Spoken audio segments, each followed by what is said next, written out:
Just thinking about perception again. And one of the things I find pretty amazing about perception is that, how can I put this?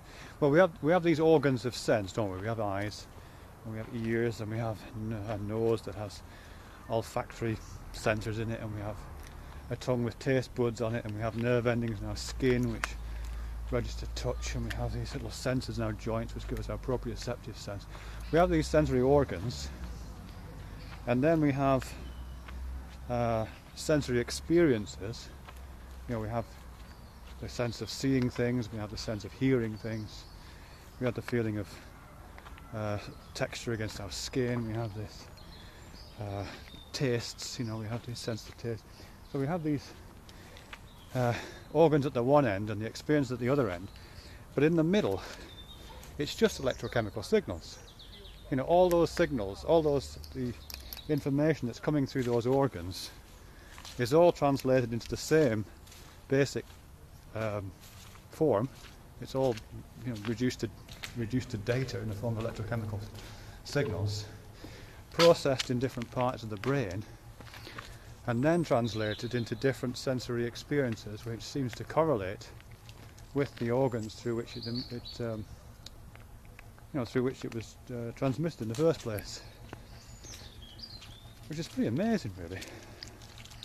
And I know there's some funny things about that. I mean, they can get crossed up, or there can be kind of strange relationships. You know, there's synesthesia, which I find really fascinating, which some people seem to have. I mean, we've all got it in a kind of metaphorical sense, but there are people who are genuinely synesthetic and seem to be kind of cross-wired in the brain, is how it's sometimes put, but seem to have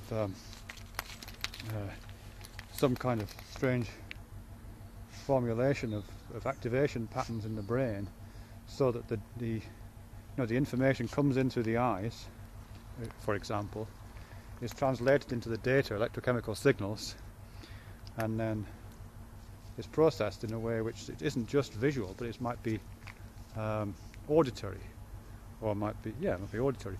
So they might see a particular sight and hear a sound that regularly correlates with it, or they might have a taste, and that taste might have a shape, might conjure up a visual sense, even though it's purely a taste. So the data is being processed in different ways.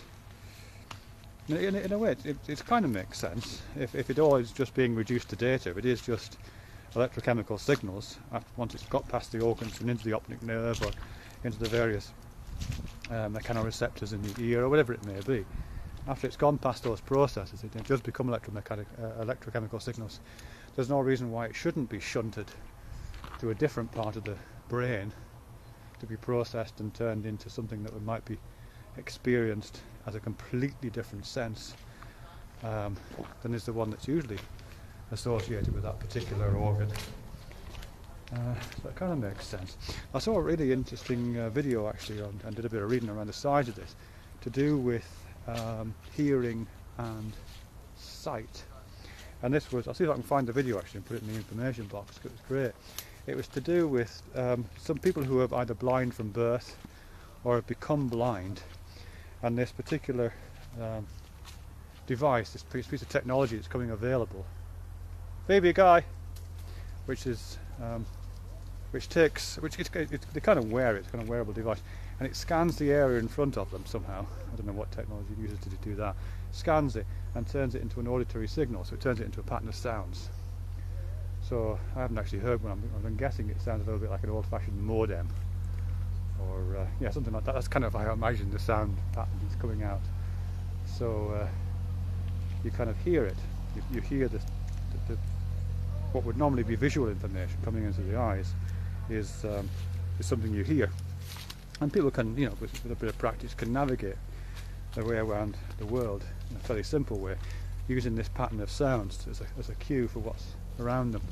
But what I found really interesting in that article, in that video, was that after prolonged usage, when people have been using this device for a long time, they start to report that they're not just hearing these sounds, they're actually seeing the world in front of them.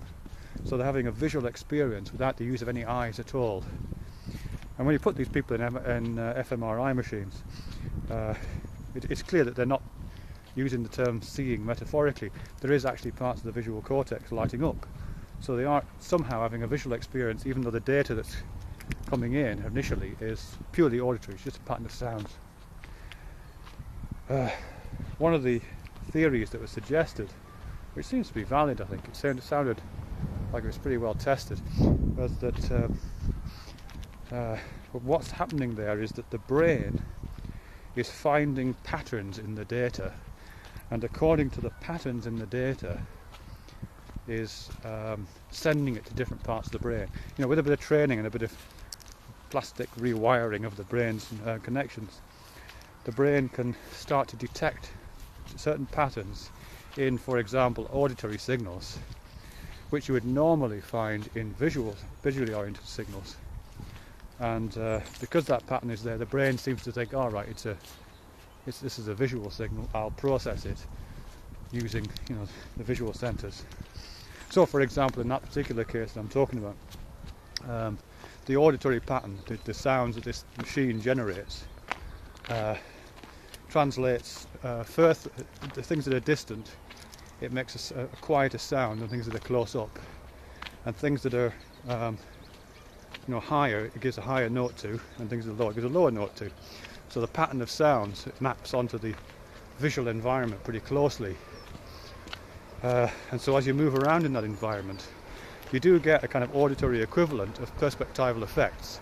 As things move away, they don't get smaller as they would in a visual field, but the signal, well, in this case, gets quieter, but it alters in a way which is regularly and correlates perfectly with what would happen if that was a visual signal.